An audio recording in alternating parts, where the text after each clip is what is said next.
Já estamos de volta com o seu segundo bloco do programa Zapeando. Chegou aquela hora que você aí que gosta do Zapeando nas redes sociais e pede os beijos e os abraços. Olha só, quero mandar um grande abraço para Rosiane Jardim, a famosa Doquinha. Grande beijo para você. Mandar um abraço também para Alexandre Jardim, que acompanha o Zapeando, é fã da Nanda, é fã do nosso programa. E também mandar aquele grande abraço para Denise Lima, grande arquiteta. Abraço para você também que está acompanhando o programa Zapeando. E olha, minha gente, a matéria desse bloco é muito bacana, porque existe um professor, Irã Reis. Ele, minha gente, atravessa os rios da nossa Amazônia, sabe de quê? De caiaque. Então vamos conferir? Roda aí!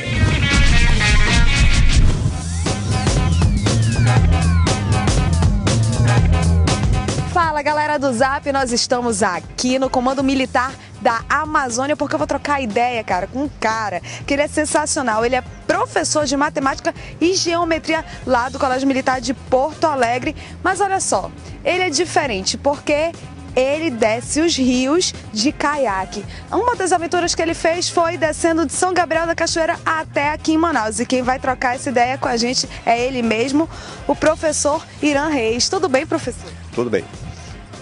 Professor, conta pra gente assim, como foi que surgiu essa ideia de começar a se aventurar pelos rios? Eu vinha fazendo palestras sobre a Amazônia desde 2000. Só que eu achei que era muito pouco e queria que a juventude fizesse parte do processo. E atrelando esporte e história, eu achei que podia trazer a juventude para despertar o interesse deles para essa questão. E começamos a descer. Primeiro foi o Solimões, depois o Rio Negro, o Amazonas e o ano passado o Madeira. E agora no ano que vem temos um desafio bem maior que esse.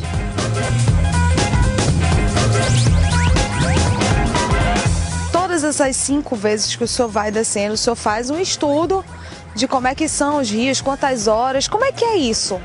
Eu começo desde o século XVII, né? Então começo a estudar desde as primeiras viagens dos naturalistas e pesquisadores para saber o que eles viram naquela região.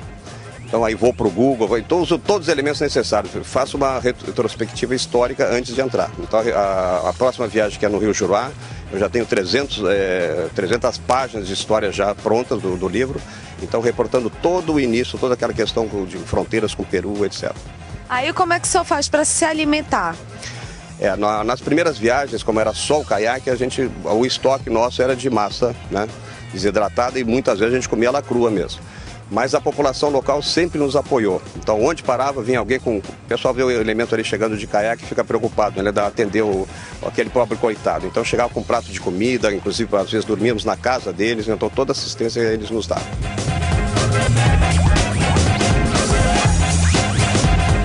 E assim, qual foi o desafio mais difícil que o senhor já teve? O Rio Tapajós, na chegada da terceira viagem, né, que nós descemos de Manaus até Santarém, eu aguardei a tomada da imprensa e fiquei muito tempo no meio do rio. E aí realmente cheguei cansado, porque as ondas eram muito fortes e fiquei muito contra a correnteza durante muito tempo. Não acostei esperando a tomada de vocês lá. Então isso aí realmente complicou um pouquinho. Mas na maioria das vezes, vento, chuva, tal, isso não tem prejudicado, porque o caiaque é feito para isso. Legal. E assim, o senhor já passou por todas essas aventuras, conheceu várias pessoas. E qual foi uma história que lhe marcou? Na descida do Rio Negro, eu tinha uma equipe de apoio que apareceu no 4º dia. O Coronel Teixeira ficou na retaguarda para conseguir e ele só me encontrou lá por Santa Isabel. Então eu fiquei assim como um Adão no paraíso. Então era um paraíso terrestre realmente, e as imagens, etc. Mas a equipe, o índio, que era o piloteiro, o Osmarino, o Osmarino queria sempre ficar colado na margem direita e volta e meia se perdia de mim. Numa dessas perdidas, logo depois de Santa Isabel, eu não tinha comida, não tinha nada no caiaque. E não tinha a minha equipe não sabia onde é que estava. Eu enxerguei de longe numa ilha uma roupa num varal e fui para aquela ilha. Nessa ilha tinha a dona Anésia com 2 filhas e 2 netos. Ela me recebeu, mandou matar um galo, etc. Tal. No dia seguinte fez bolinho para a viagem. Então realmente essa cortesia da dona Anésia vai ficar marcada para o resto da vida. E assim, a gente, além das coisas boas que o senhor já deve ter visto por aí, o senhor também já viu muita coisa assim triste, né? Qual foi a coisa mais triste que o senhor, a história mais triste que o senhor pôde acompanhar? Não, sabe, realmente, lá no sul eu tive alguns casos assim de descidas de lagoa, descidas de rios, em que apareceram coisas que eu não gostaria de ter visto, né? De matança de animais, etc. Mas aqui realmente não tive nada. Até hoje até hoje não tive nenhum impacto assim negativo, só coisas boas.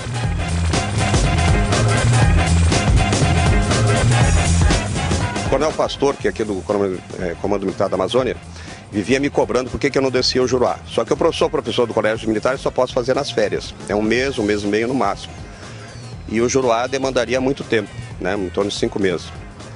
O general Vilas Boas conseguiu uma dispensa, né, que eu ficasse dispensado 13 meses à disposição dele aqui para fazer a descida do Juruá. Então a descida, só o Rio Juruá tem 3.000 quilômetros. O caiaque faz mais 10 a 15% disso, porque a gente vai meio né, o caminho sinuoso, tal, parando nas margens, fotografando, etc.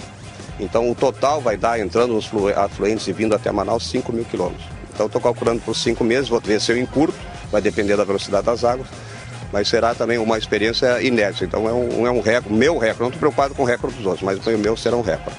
Aí o senhor vai passando por aí, o senhor vê comunidades, vê várias coisas. O senhor chegou a passar por alguma comunidade que faz a farinha? Sim, principalmente as indígenas, né? Então acompanhando todo, desde a extração, deixar aquela, mandioca brava, né? Deixar de molho, etc, ralar.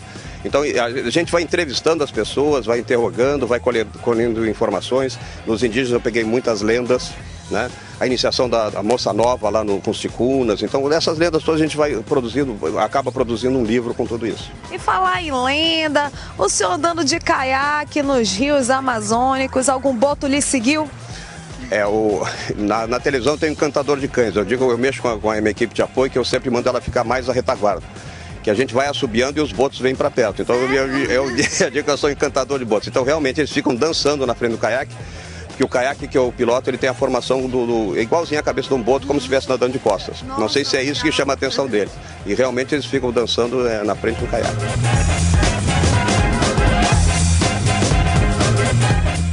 A ideia de atrelar a parte esportiva e a cultural é justamente isso, para tentar trazer à juventude essas notícias e elas trabalharem essas informações.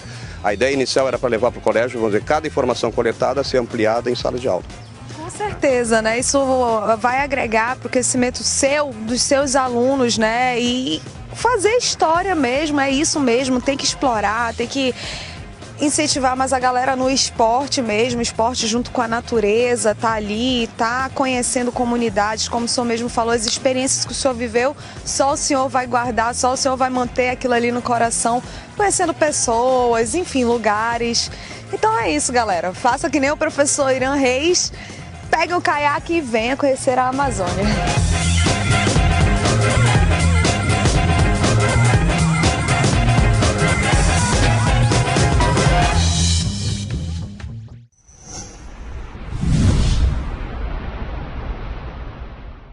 No auge de seus 62 anos, o coronel Irã Reis realiza sua 4ª expedição pelos rios amazônicos. A primeira ocorreu em 2008 pelo rio Solimões.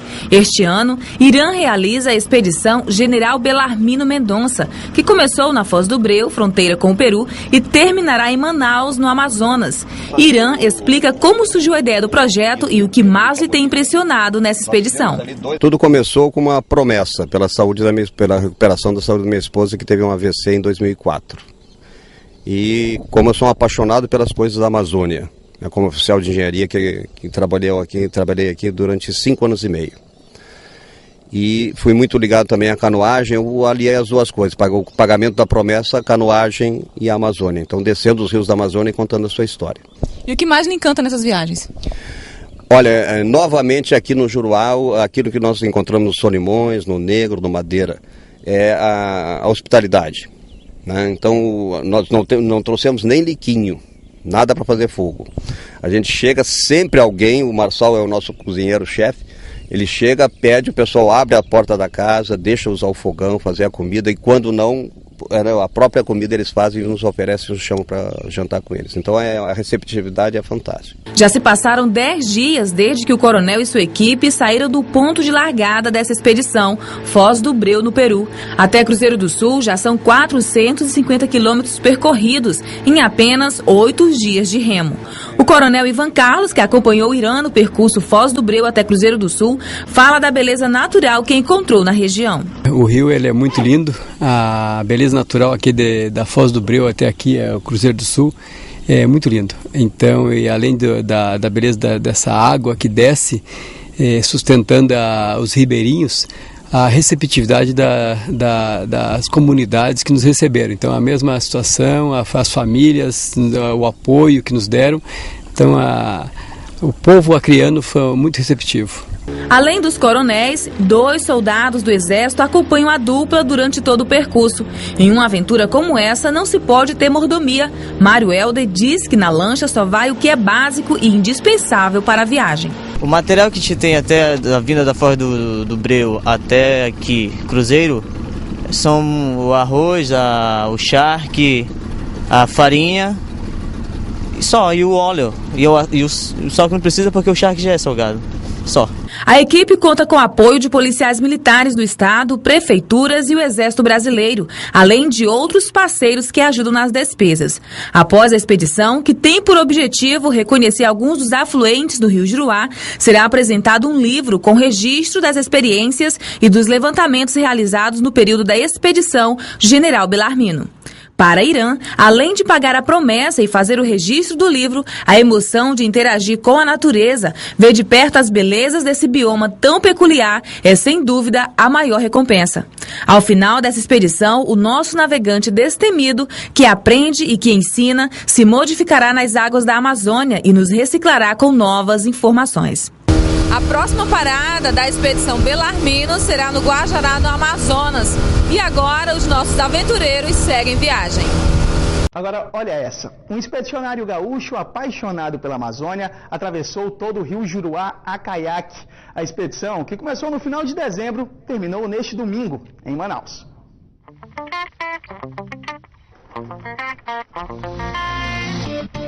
Mais de 50 dias remando em quase 4.000 quilômetros de percurso. Essa foi a expedição realizada pelo coronel da reserva Irã Reis. Ele saiu do Acre pelo Rio Juruá até a cidade de Manaus, onde chegou neste domingo.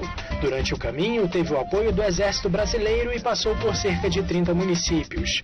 Além do desafio esportivo, a intenção foi refazer a historiografia militar da região e a atualização dos mapas do DENIT. Nós fomos em cada comunidade acertando os mapas, a nomenclatura das comunidades, a nomenclatura dos acidentes naturais e também o percurso, né, o novo que o rio tem. Então o rio já retificou vários traçados e nós estamos colocando isso aí no mapa. Todo dia, o gaúcho Irã percorria de caiaque em média 145 quilômetros. E as inúmeras remadas devem se transformar em um livro. Uma série de informações que a gente foi coletando ao longo do caminho vão enriquecer o livro. Então, as informações mais atuais. Mas a parte da história antiga já está pronto o livro. E por incrível que pareça, o principal desafio vivido pelo expedicionário neste caiaque ao longo do rio Purus foi a presença de um mosquitinho incômodo chamado pium ou mucuim, muito presente naquela região. Então a gente chegava a passar inseticida no rosto, né, para tentar fugir. Eu usava aquela saia, uma saia do caiaque que a gente normalmente usa para banzeiro, para onda. A gente entrava no caiaque, botava o inseticida e fechava com aquilo para não ter, pelo menos a parte de baixo ficava livre. Então aí só se preocupava com as mãos e com que a manga era comprida, com as mãos e o rosto. Em 2008, o coronel da reserva Irã desceu todo o rio Solimões de caiaque. E agora, depois da expedição pelo rio Juruá, ele já programa a próxima, que deve ser a travessia de todo o rio Purus. Porque o que não falta é fôlego a este coroão de 62 anos.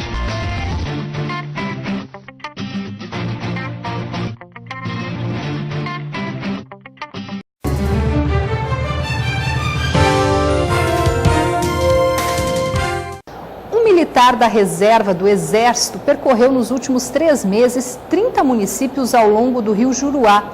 Até aí pode não parecer muita coisa, mas o que chama a atenção é que ele fez tudo isso em cima de um caiaque. A expedição terminou neste domingo.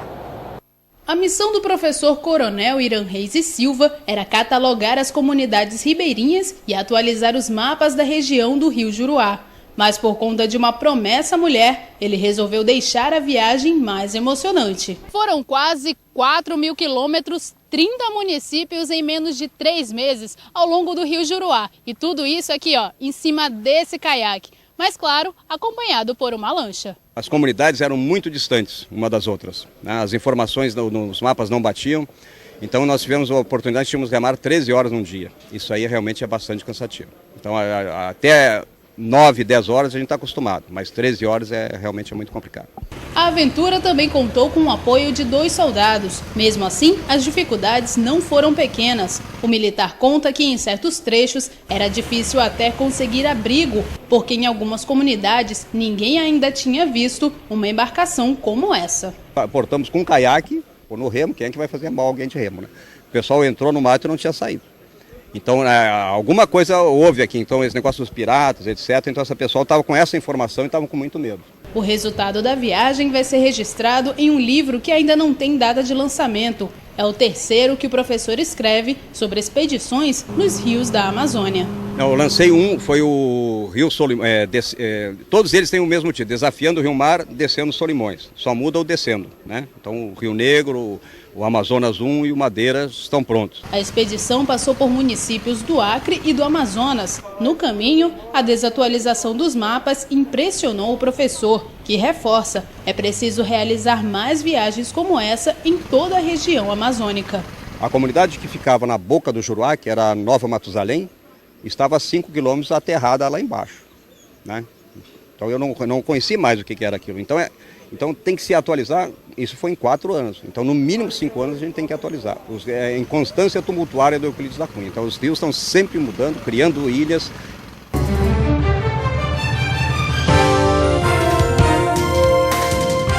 Que você vai conhecer nessa reportagem topou o desafio. A aventura de 83 dias terminou no domingo e atravessou 30 municípios entre o Amazonas e o Acre. O trajeto, que começou em dezembro, terminou ontem no Centro de Embarcações do Comando Militar da Amazônia, em Manaus. O coronel expedicionário Irã Reis e Silva, de 62 anos, tinha as marcas do sol e da chuva, que o acompanharam durante 83 dias. O militar enfrentou os rios da Amazônia para atualizar os mapas geográficos no entorno do rio Juruá. E em quase 3 meses de expedição, o coronel afirma ter encontrado várias mudanças. De acordo com ele, a diferença entre os desenhos dos mapas e a realidade atual das terras amazônicas é enorme. De Juruá até a foz do rio Juruá, nós tínhamos no mapa do DENIT 3 comunidades. Apenas uma delas existia, as outras 20 e poucas não estavam no mapa. Então esses erros eram muito grandes. Outro era o próprio traçado. Às vezes o traçado marcado ali para a navegação, que é em azul no mapa do multimodal do DENIT, aquele enlace que ele fazia já tinha sido rompido, né? Então existia um furo naquele lugar que agora já era o próprio leito do rio. O trajeto, que alcançou 30 municípios entre o Amazonas e o Acre, não foi nada fácil. Alguns moradores de comunidades ribeirinhas chegaram a confundir os expedicionários com traficantes e até fugitivos. A dificuldade para se alimentar também era outro desafio. Mas a aventura valeu a pena e uma próxima deve estar a caminho. Então, no mínimo 5 anos, a gente tem que atualizar. Em constância tumultuária do Euclides da Cunha. Então, os rios estão sempre mudando, criando ilhas, acabando com ilhas. E ainda nesta edição, grupo de ciclistas discute a elaboração de um plano cicloviário para Manaus.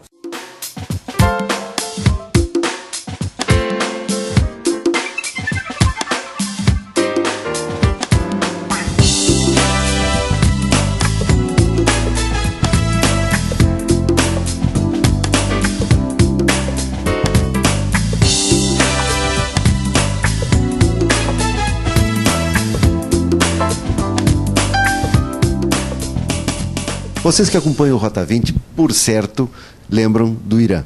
Nós vamos conversar novamente com ele, porque é o cara que está desbravando o norte do país de novo. Depois do Rondon, é com ele a jogada agora por rio e remando. O pessoal que costuma descer o Camaquã, pelo amor de Deus, tem muito o que escutar das histórias do Irã. Bom, nós já desbravamos boa parte dos afluentes da margem esquerda do Amazonas, agora estamos para o lado direito e agora estamos batendo o recorde também. Conta a tua última aventura. Essa é a nossa 5ª descida e dessa vez nós fizemos 3.900 quilômetros. Então foi um desafio bem superior aos que nós tínhamos enfrentado até então, descendo desde a fronteira com o Peru até Manaus. E agora nós vamos fazer um pequeno gancho. O pessoal da Unimed ou do Prontocor, aos 62 anos, remar 3.000 e pico de quilômetros, é para descobrir que é macho, né? Eu estava mexendo com o Falcão aqui no intervalo, que aos 62 anos eu descobri que era macho realmente, porque realmente essa descida foi a mais complicada de todas. Nós descemos sem saber até onde podíamos ir, os mapas não diziam até aonde existiam as comunidades, existiam comunidades a 60 quilômetros uma da outra, então a gente não podia parar no meio, não tinha como, era a época da alagação, não tinha como acampar. Então, realmente, os desafios foram enormes, além do mosquito chamado pium, que na região era infestado. Então, era enxame de pium. Faz transfusão de sangue, já não é nem picado. Foi um elemento complicador. A gente evitou de parar nas margens, né? Nós nos alimentávamos e hidratávamos no meio do rio para evitar o contato com o pium. Como é que era o apoio, a logística do deslocamento em si? Sozinho e Deus, eu acho praticamente impossível. Tinha que contar com algum tipo de apoio. Exato. Eu quase fiz, né, sozinho, porque eu cheguei em Cruzeiro do Sul e recebi a notícia do Exército que não haveria apoio. Então já tinha chegado eu e meus 2 elementos que iam me acompanhar, os 2 soldados lá de Santarém, e fiquei sabendo que não haveria apoio. Eu disse, bom, então se não houver apoio, eu consigo com os empresários que eles tragam o equipamento para cá e eu desço sozinho. Só que aí houve uma mudança, né, de decisão lá do escalão superior e nós conseguimos. Então era uma lancha de apoio, uma lanchinha pequena com motor de 40, depois um motor de 13 para economizar, um motor de 13 que eles chamam de rabeta comprido, né, um cano comprido, e os 2 caiaques. Então eram 2 soldados e eu descendo o Rio Juruá. Bueno, alimentação, água, algum tipo de medicamento, enfim, como é que funciona isso? Graças a Deus, a única coisa que nós pegamos no caminho foi disenteria, porque de vez em quando a gente esquecia e tomava a água que os ribeirinhos ofereciam. Então a água para eles parece que já não faz mal, né? Mas para a gente tomava um copo e já dava complicação. Então foi o único problema que nós encontramos. Basicamente, a nossa alimentação era carreteiro, né? Então era um carreteiro fraco, pouca carne, tanto que nós emagrecemos em 1 mês e meio 12 quilos. O Marçal emagreceu quase 20, ele chegou mais cedo que eu. Eu mexia que a gente fazia uma almojanta. Nós saímos às 4h30 da manhã, a gente mexia que acordava o sol, após 1h30 de remo, que a gente encontrava o sol, começava a clarear no horizonte. Bom, a gente tem que explicar que trajeto é esse que ele saiu. Para quem tem o mapa do Brasil na cabeça, vamos pegar mais ou menos do Acre, aquela tampinha que tem lá no ombro do Brasil, em direção ao Amazonas, para a direita, tipo o ponteiro do relógio, 10 horas. Aliás, 10 horas, não, 2 horas. 2 horas, está correto? É isso aí, para lá, assim. Esse era o sentido da navegação, ou seja, se deslocando num sentido oeste, leste e sul, nordeste. O sentido geral mais ou menos nordeste, porque ele tinha trechos ali que ele ia para o oeste, depois ele ia para o norte, né? Mas o sentido geral é nordeste. É o rio mais sinuoso do mundo, né?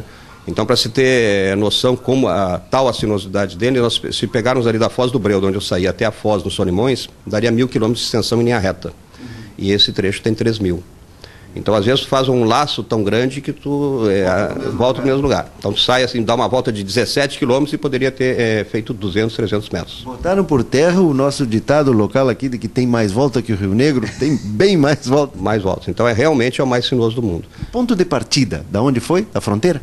Foi na fronteira com o Peru. Então, ele praticamente... Complicação, enfim. Isso, nós teríamos que navegar só 80 quilômetros, que o resto ali é bastante complicado. Começa já a questão de serra ali, né? Então, na fronteira com o Peru. E questão de fronteira que realmente ali tem muito problemas de segurança. Nós corrigimos todos os mapas do DENIT, o novo traçado, o rio tinha mudado. O Euclides da Cunha chama inconstância tumultuária desses rios, né? Porque eles estão sempre refazendo, reconstruindo, mudando e tal. Então, lugares que não eram ilhas tinham transformado em ilhas. Então, isso aí eu fui tudo colocando no mapa. Então, identificando as comunidades. Um passeio que não é em vão, isso serve para cartografia.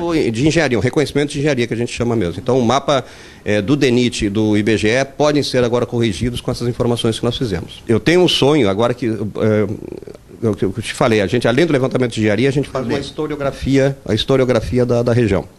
Então, toda a história do Acre se baseia principalmente em 2 rios, que é o Juruá, principalmente a questão com os peruanos, questão de limites de fronteira, etc., e o Rio Purus. No Rio Purus aí também continua com os peruanos, mas entra também os bolivianos, né? Aquela questão com a Bolívia, Praça de Castro, etc. Então tinha um ideal que seria descer o rio Acre, que é afluente do Purus, e depois todo o Purus até Santarém, porque Manaus fica muito perto. Então a ideia seria até Santarém, já daria 5.000 quilômetros. Mas faltaria... Chegar com 70 anos. Faltaria patrocínio para isso, né?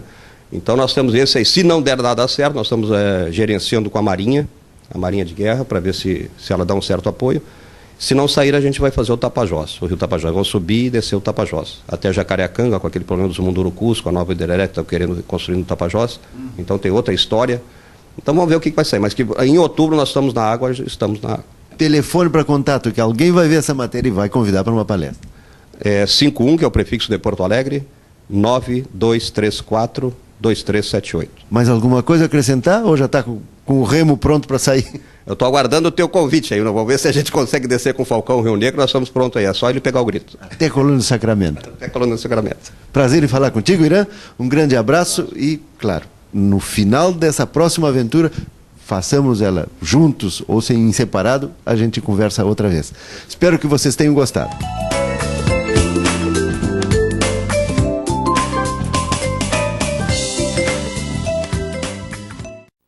Ele tem 63 anos e uma história que vai deixar muito jovem de queixo caído.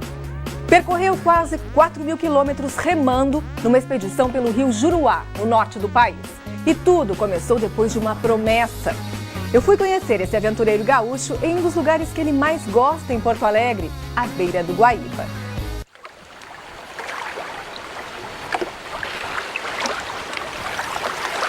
Olá, sejam bem-vindos. Meu nome é Irã Reis e Silva, sou professor e pesquisador do Exército Brasileiro e essa é a minha casa.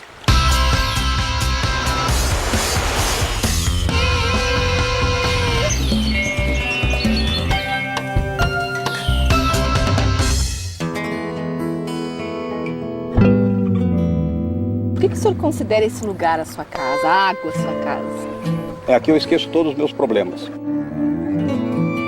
Eu desci o Solimões, o Negro, o Amazonas, o Rio Madeira, o Juruá e esse ano o Tapajós. E todas essas descidas têm um objetivo que era uma promessa para a recuperação da saúde da minha esposa. Em 8 de janeiro de 2004 ela teve uma AVC e depois uma série de complicações e ela está totalmente dependente hoje. Na maior aventura, que durou quase 3 meses, Irã saiu de Foz do Breu, no Acre, e foi até Manaus, no Amazonas. E se tornou o primeiro canoísta a percorrer a remo o rio Juruá, considerado o mais sinuoso do mundo. O caiaque, o que a gente usa, esse aqui, oceânico, ele tem compartimentos de carga, então esse vai na proa e na popa, a gente carrega barraca, colchão de dormir, saco. Por incrível que pareça, dessa vez eu tive que usar o saco de dormir nas proximidades do Acre. O Acre à noite, pelas 13 horas da madrugada, começa a esfriar. O senhor não sentiu medo em nenhum momento? O único bichinho que me preocupava é um bichinho, pessoal, muito pequenininho, chamado pium, que é um mosquitinho que está infestado o Juruá, e ele pica e já deixa uma manchinha preta na tua pele. Então lá nós usávamos, só deixava o pescoço de fora e a manga comprida. Lá tem uma formiguinha que dá nas bromélias chamada taxi. E eu esbarrei na bromélia e as formigas vieram para cima de mim. Aí eu larguei tudo. Como é que era a sua alimentação lá? É muito diferente. Nós usamos então só carreteiro. Então era um charque magro com arroz. O senhor perdeu 15 quilos? Em um mês. Em um mês. Isso que a gente dava uma parada nas cidades e nessas cidades se alimentava bem. Né? Mas realmente era muito desgaste físico, a média de remo por dia eram 9 horas. E no final ia fazer uma alimentação só. A única coisa que nós tivemos problema foi disenteria ao longo do caminho, por causa das águas ruins. No Juruá, como era a época da cheia, não tinha como acampar nas margens, não tinha margem para acampar. Então a gente tinha que parar numa comunidade, que era toda em palafita. Tinham comunidades inteiras que a gente vinha se aproximando da comunidade e sumia a comunidade. Né? Toda ela entrava no mato e fugia, ficava vazia a comunidade. Como o caiaque eles não conheciam, eles achavam que nós éramos traficantes. Me chamou a atenção que o senhor se identifica como um canoeiro eternamente em busca da terceira margem. O que o senhor quer dizer com isso? A terceira margem para mim é o céu, é a porta de entrada ali do São Pedro. O nosso aventureiro já saiu para outro passeio, até a Praia do Cassino, no litoral sul. São 8 dias remando, com a vontade de um guri e com a experiência de quem já viveu um bocado. A gente tem que conhecer as águas, né? Então ela ensina a gente a ser humilde e dá tempo pra gente conversar e pensar e meditar quando ela tá calminha. Então tem tempo para tudo. Então é apenas respeitar o tempo da água e do vento que a gente chega lá.